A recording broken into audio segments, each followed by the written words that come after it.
This Wild Card Game 2 Picks edition of the MLB Gambling Podcast on the Sports Gambling Podcast Network is brought to you by Underdog Fantasy. Sign up with the promo code MLB SGPN to get a 50% deposit bonus up to $1,000. We're also brought to you by Rhythm. Start crushing college football and the NFL with Rhythm. Get your 7-day free trial today by going to sportsgamblingpodcast.com/RITHMM.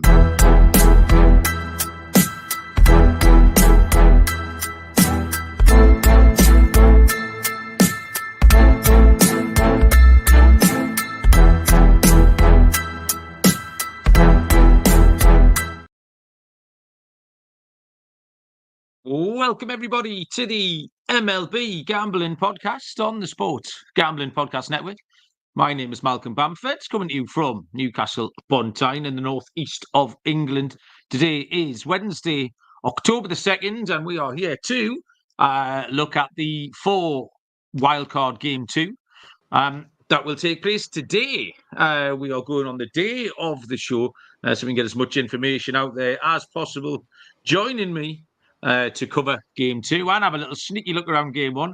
I'm guessing he's got a big smile on his face again. Mr. Dylan Rockford. D-Rock, what's going on? Oh, good morning, everyone. Good to be with you, Mal. Yeah, it was a great first day of playoff baseball. I thought you, me, and Munaf, we really handicapped the AL really spot on. Kansas City winning outright, low scoring game in that Detroit and Houston. Detroit, I think 3 of the 4 dogs won in the first day, so that was pretty good. Padres the only favorite to win outright, but yeah, I think we did good. I did good, and the Mets, I think that was the biggest story. Coming back, winning 8-4, big win for the Mets, and hopefully we could take care of business today and get to the NLDS. Yeah, we'll as we get to each game, we'll have a little recap of yesterday's games. But I really enjoyed yesterday's baseball. It was just a really fun day. Loads of good stories. And so I went up to Newcastle, played at home last night. So I went to the Newcastle match. So by the time I got back in, I managed to catch the last sort of 2 innings of the Detroit-Houston game. Houston got those 2 base runners in the 9th. I caught the end of the Kansas City game, which was obviously on a knife edge the entire time. I then went to bed and listened to the first half of the Mets-Brewers game, which was a proper roller coaster. And then actually this morning, I was quite sensible and I didn't catch the score on purpose of the Padres-Braves game. And I listened to the radio call of that this morning, lying in bed with a cup of coffee and stuff. So the whole thing was just really good. And it was just a day of moments. And that's what baseball really, really is. Obviously, you get these long periods of inactivity, and then you get the moments, the key moments, whether it's the stolen base, the base hit, the double play, the strikeout, all those kind of things. And it was just a brilliant day, and it set the week up, it set the series up really nicely. Enjoyed it a lot. I tell you, all these people over in America are either skiving from work or have taken the day off, the same as me. But there's quite a lot of people in the chat. Jake, I love it. Yeah, JT's cousin from the great JT Brubaker Live of 2021, if you remember that. Captain Shano, who did beat me in NFL fantasy this week. Well done, Captain. Jason's in as well. Vegramento Athletics out in Canada won some winners. Gio, you should be at work, definitely. Brian McDonald as well. So yeah, we did okay with the picks, but like I say, we will get to them as we go series by series here. Trying to make these episodes relatively bite-sized because we know people have to consume them before the games, which start in about 5 hours' time. I'm going to mention first, the network here is doing a little flood support thing for Hurricane Helen, which has been devastating the people of Western and North Carolina. SGPN is teaming up with a local charity, mountainprojects.org, to help give back. Biggest donation, we'll get a guest spot on CFB Pick Show and a ton of gear. Go to mountainprojects.org and hit flood support help. Mountainprojects.org and hit flood support help to help out today. I think everyone would really appreciate that. And the most degen pre-game show in the world, the College Experience, is live on Saturday from 11 on YouTube. The NFL Propcast kicks off at 11 on Sunday, followed by SGP at noon East. Last second bets, degen parlays, your calls, and even more. So get involved in all of that. Today's action starts at 2:32 Eastern. It is AL Wild Card Game 2 between the Detroit Tigers and the Houston Astros. Left-handed pitcher Tyler Holton goes for the Tigers. Hunter Brown draws the start for Houston. Houston minus 181, Detroit plus 150, and the total is at 7.5. This is the game that I did lose on yesterday. I quite like the over, and when Houston had those two base runners on the ninth, I thought I might squeak in because it was the total was 6.5, and I just thought Houston's experience would stand them in good stead. But as it happens, Tarek Skubal absolutely shoved, and you could tell he was feeling it as well. Amazing stuff from him. And Framber Valdez, Moon, I've pointed out at the time, just didn't look as sharp at all. And effectively, that was almost entirely the difference. Detroit got those 3 runs when Valdez was scuffing in the second. And Detroit held on and looked pretty solid. So a great win there. Today, Detroit go with AJ Hinge has called it pitching chaos, is what they actually title it themselves. And it's something that they've ran with pretty much the entire second half of the season through this weird 2-man rotation that they've rolled out for 4 months somehow. The role of Tyler Holton here is effectively to get rid of these 2 big left-handed pitchers for Houston. First up, Tucker and Jordan. And then after that, it'll just be matchup. Whatever AJ Hinch wants to throw out of that bullpen, he's got all the options, and he absolutely will do it. Tyler Holton's actually pitched in every inning, through this season. He's been everywhere. He's been like dog shit. 159 ERA in 17 innings with 9 games starts as an opener. So no problem with Holton at all. Hunter Brown has been a really good story. He leads Houston starting pitchers in a lot of categories. He's had 30 starts, ERA, strikeouts, you name it. 5 games started against Detroit, 3-0 with a 2.93 ERA. So I've got no problem with either pitching sides here. Hunter Brown's been better against lefties, but it does look like Detroit are going to get a couple of their lefties back into the lineup today. I think Kerry Carpenter and Cole Keith will come back in, so it remains to be seen how the lefties fare against Brown. I like the under again. I like the fact we get an extra half a run. That 7.5 is what tilted me. Someone could win this 4-3 and squeeze that half a run under. So I like that. Player props, Dylan. I looked at Kyle Tucker over 1.5 total bases. I've got a few sort of pitching props and a few hitting props from across the old card. This game's hitters is what I like. Kyle Tucker over 1.5 total bases is plus 145. And on the other side of the dugout, Kerry Carpenter, same bet, over 1.5 total bases is plus 165. So they are my 2 player props. But yeah, I like the under 7.5, Dylan. Yeah, I'm going to start with the total as well, and I'm going to take another under 7.5. We did catch the under for game 1. I'm going to be honest, when they opened up that 3-0 lead, I was sitting there like, oh, Mal was right. We're going to get an over here, and then they just fell flat on their face. So it was good. We cashed it, and to be honest, 3 out of the 4 games yesterday did go under the total, so we are seeing lower scoring games. My total came out to 7.1 here for this game. I do think Hunter Brown has looked good at home recently, outside of that one start against the Athletics where they kind of hit him pretty bad, but he keeps the ball in the ballpark. He doesn't give up the long ball. Walks are down. And I'm actually surprised that Tigers really were able to hit the way they did Valdez yesterday. Munaf mentioned it. He just didn't look good from the first inning, and then second inning, they really took it to him. But, when they put in the righty in the game, the bats kind of cooled down for the Tigers. I do think Brown can have success here in this start. And you mentioned it with Tyler Holton. I think he'll be fine as well. He really pitches in every game, about an inning or so. He only threw 2 pitches yesterday, so I think he'll be fine. I know we had a scare in the 9th inning, but I do trust both bullpens. I think Tigers are going to be very strategic in who they put in at what time in a very close game where, they got to close this one out. I don't know if they do. I do think Astros force a game 3, but I think we see another low scoring game. I'm going to take the under 7.5 at minus 110. Yeah, okay. Like that. Dylan, Met Dolph fan joined us. Trev's here as well. Trev, we'll get onto your Brewers in a little while. Yeah, we'll move on to the Royals and Orioles series. So let me tell you about Underdog Pick'em. Got one of the biggest menus. All the sports are there: MLB, MMA, WNBA, NASCAR, as well as your NFL stuff. Our code is MLB SGPN. You can use your specials, boosts on all flex entries. You'll get a first-time deposit offer up to $1,000 in bonus cash. That's underdogfantasy.com. Promo code MLB SGPN. AL Wild Card Game 2, Kansas City Royals at the Baltimore Orioles is a 4:38 Eastern first pitch. Seth Lugo goes for the Royals. Zach Eflin goes for the Orioles, who are minus 166, with the Royals at plus 140. Total here is another 7.5. I mean, great game yesterday again. Cole Reagans, who has been very high profile really on the show this season, just came out and threw strikes.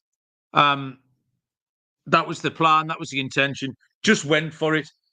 Corbin Burns was great as well. I mean, Corbin Burns actually pitched into the ninth inning. They only pulled Burns when Garcia had that hit. We did take Michael Garcia for a stolen base. A friend of the show, Adam, was talking that up on Twitter yesterday. So, yeah, the first 5 under 3.5 hit really easy. And Kansas City is a dog, which I think we were all over, Dylan.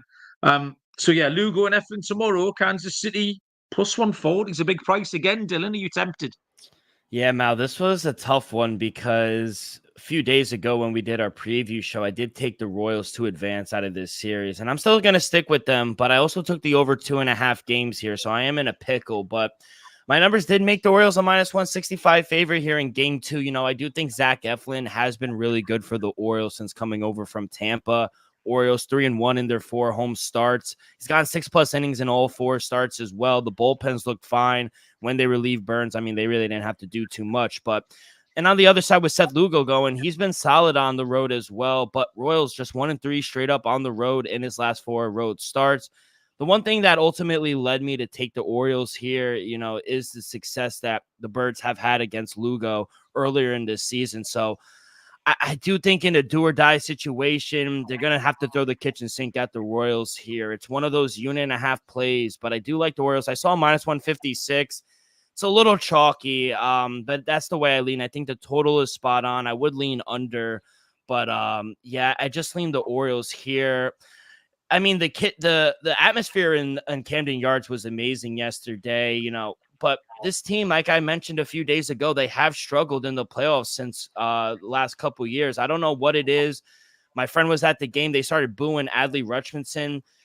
You know, they're fed up. They have the talent on the team. They haven't been able to perform for whatever reason. So, yeah, I'm going to take the Orioles here in a do-or-die situation. Not my favorite play, but one of those 1.5 plays, though. The Orioles fans looked like nervous to me yesterday. They looked tense. I saw lots of shots of the crowd where there was sort of like kids and people with their heads in the chest of the person next to them. They just didn't. They almost seemed resigned as to what was going to happen. So I don't know if that's just a symptom of what's happened in the second half of the season. We talked about the players who've created defensively for Baltimore, and it was all of them who failed again yesterday. There was the players down the bottom, Cedric Mullins, who did okay. Yeah. I think they will adjust the lineup today. Colton Cowser has got to come in, Ryan O'Hearn, Urias. The bottom half of the lineup were putting together better at bets than the top half at bats. And I think they've got to be able to pull something off. Yeah, we're talking about Pink Nation 23's got an interesting angle in the chat. Hey, how you doing? Ralph's joined us as well. But Pink Nation's talking about the home run props and no home runs across the board, not just in this game, because there wasn't a single homer hit yesterday at all. Or was there? Fernando Tatis he did hit a home run. Yeah, that when I went to bed, I think we were still sitting on none, and he hit one this morning when I was sitting drinking my coffee. So yeah, only one, but yeah, that's a great angle in Ping. I'd have a look at the. And I would say real quick, after the Baltimore Orioles moved back the left field fence about 3 to 4 feet the last 3 years. We've seen a decrease in home runs in Camden Yards as well. It's cold up here in the Northeast as well, so winds are blowing in, and we've just seen a major decrease in home runs in Camden Yards, especially in left field. So, yeah, I do like that angle, no home runs for this game. Trev saying Kyle Higashioka hit one out as well. Oh, yeah. So, I mean, Seth Lugo, Kansas City have lost Lugo's last 3 starts, but Kansas City were in the middle of that slightly mad losing run that they were on when they tried to get themselves knocked out the playoffs. But he's still got several very good efforts in his recent game logs. Eflin's been fine as well. Some shorter starts, actually, in Eflin's game logs. There's no reason to leave yesterday's 2 winning plays behind for me. I know it's always really tempting to go back to them when you've bet them and they've won. I like the first 5. We're getting under 4 this time. I like that at -120. And I'll be back in Kansas City at +140.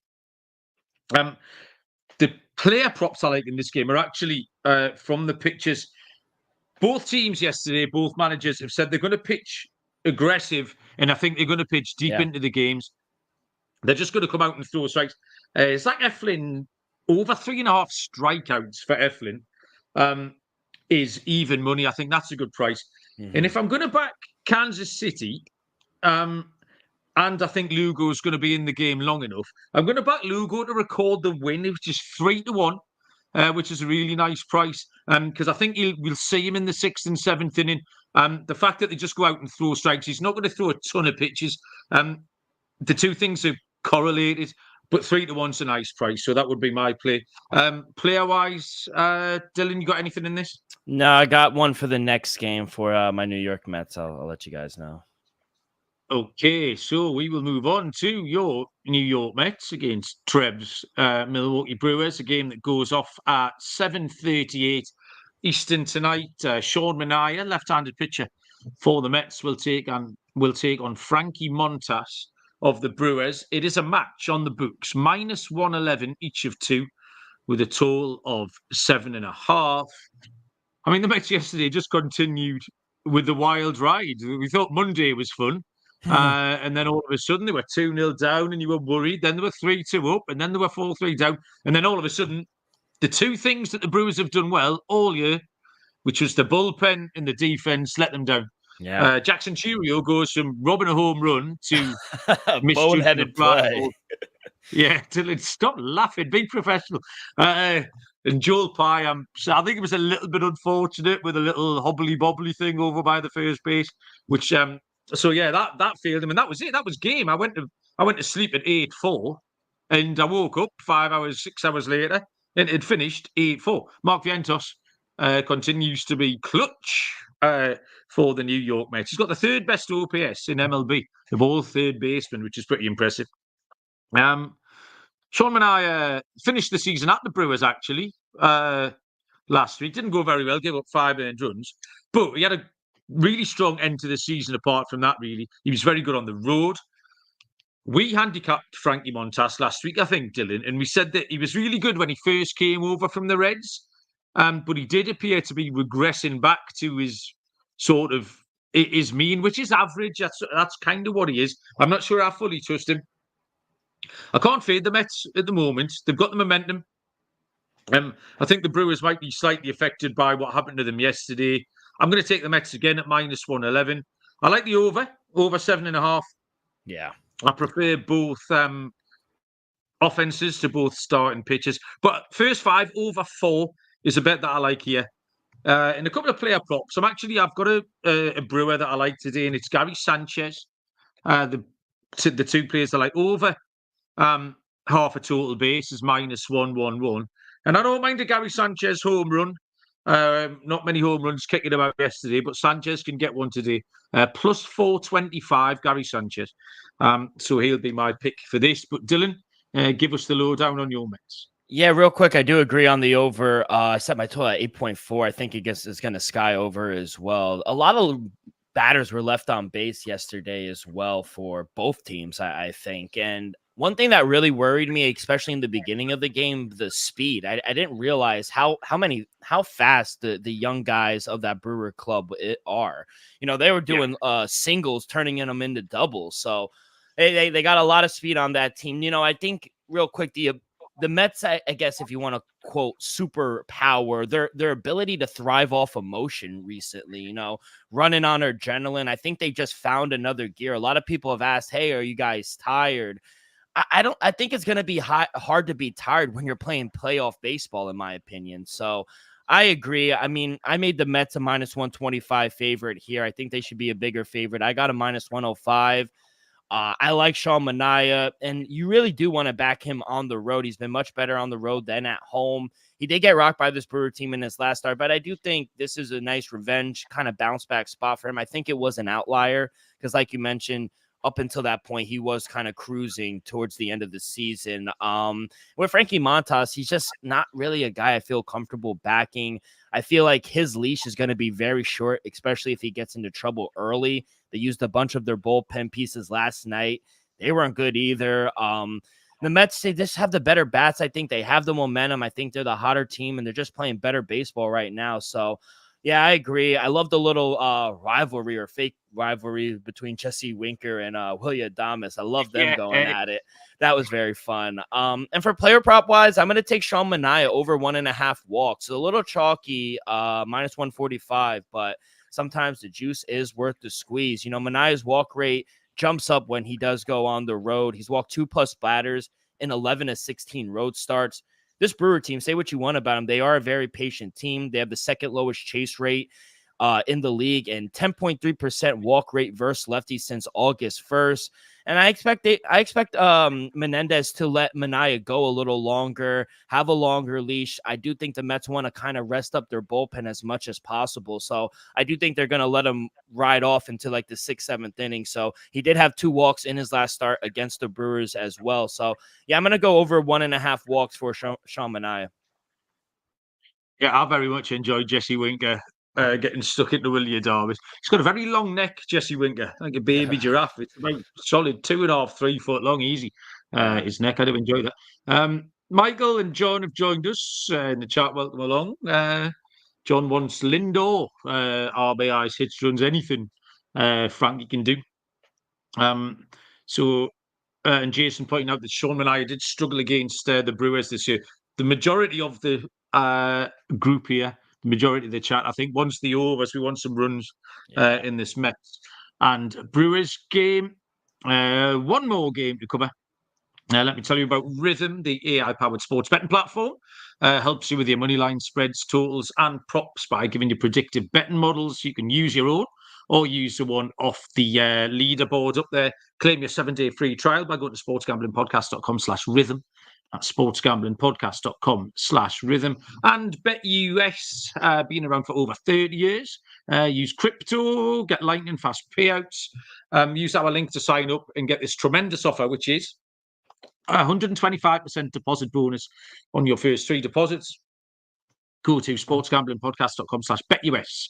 Sportsgamblingpodcast.com/BetUS. And the promo code is SGPN. BetUS is America's favorite sportsbook.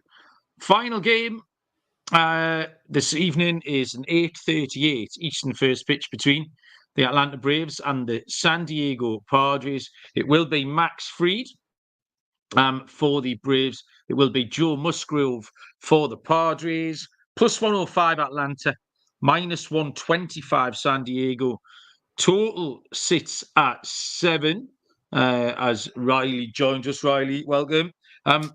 The Atlanta Braves now, Dylan, have lost game 1 14 times in the last 19 playoff series. I probably should have found that fact before today. It would have been more useful yesterday. But, it's still an interesting fact. Can the Braves fight back here today, Dylan? Yeah, I think Trev makes another good point. I don't really trust Max Fried on 4 days rest as well. So I am going to take the Padres here. -126, short price. I think it's a very generous price the bookmakers are giving us. My numbers made them a -150 favorite. So a ton of value here with the home team. I mean, can we just give Michael King, though, his flowers? I know the Mets won as a dog yesterday, but Michael King what a masterclass he put out last night. I mean, 7 scoreless innings, just 12 Ks. They should have let him go a little longer to get him the 14 Ks, but yeah, it was remarkable. I just wanted to give him his flowers real quick. Now with Joe Musgrove going here for game 2, I think he could take care of the Braves here. I think it's smart to throw a righty against the Braves here in game 2 as well. They do struggle against righties, whereas they crush left-handed pitching. So I do like Joe Musgrove here. I think he can have some success. It also seemed like the Padres just crushed all the momentum the Braves thought they had after that Fernando Tatis home run. It felt like the life was just dragged out of them. So, and outside of Michael Harris Jr. and Ozzie Albies, no one really impressed me. I didn't think the Braves did anything special at the plate. I could see another low-scoring game similar here to game 1. My total came out to 6.6, so it's right at the number. I really wouldn't touch the total. If anything, I would lean under, but I do like the Padres here to close it out. I don't trust Max Fried, and I just think the momentum in their life has been dead for the Braves. So, yeah, take out the Brooms. I think the Padres take care of them. Yeah, yesterday just seemed to be a microcosm of the entire Braves season. They're unable to put out a starting pitcher, particularly they ended up throwing AJ Smith Shawver, who said himself he didn't even think he was getting on the plane to go, let alone starting game 1. They found themselves 2-0 down after 7 pitches, and that was it. You're right, that was the end of the game. Fried has been pitching well. 8 2/3 last time, scoreless against the Royals. Did finish the season very strong. Had a 2.14 September ERA. He had one start against the Padres early in the season. Gave up 3 earned on 9 hits across 4 1/3. Now, I actually liked the over 4.5 strikeouts for Fried, but Trev might have just saved me there because I didn't realise he was going on 4 days rest. Yeah. I thought I'd found a price that was too good to be true. As usual, the bookies are one step ahead, not me. Just when I thought I found something clever, turns out I was completely fucking wrong again. But, Trev saved my bacon there. Joe Musgrove is absolutely flying. 2 earned runs in his last 3 starts, 3 scoreless efforts in his last 5 starts. I can't back Atlanta. And that makes San Diego quite attractive at minus 125. It's not that complicated, really. The Padres bats don't grade out particularly well against Fried, so it might take them a little bit longer. I've then got a whole paragraph on Fried strikeouts, which I'm now ignoring. But the one play I did like, shut up, Dylan, stop laughing. The one prop I did like it was an Atlanta bat, and the numbers for Marcelo Ozuna look really good potentially here against Musgrove. So I like Marcelo Ozuna over 1.5 total bases at plus 110. That'll be my player prop for this one. Nathan joined us. Nathan, how you doing? Nathan wants the under in this game. Therefore, Dylan, we've got a little selection of stuff going this afternoon. Give us your best bet or two, whatever you've got.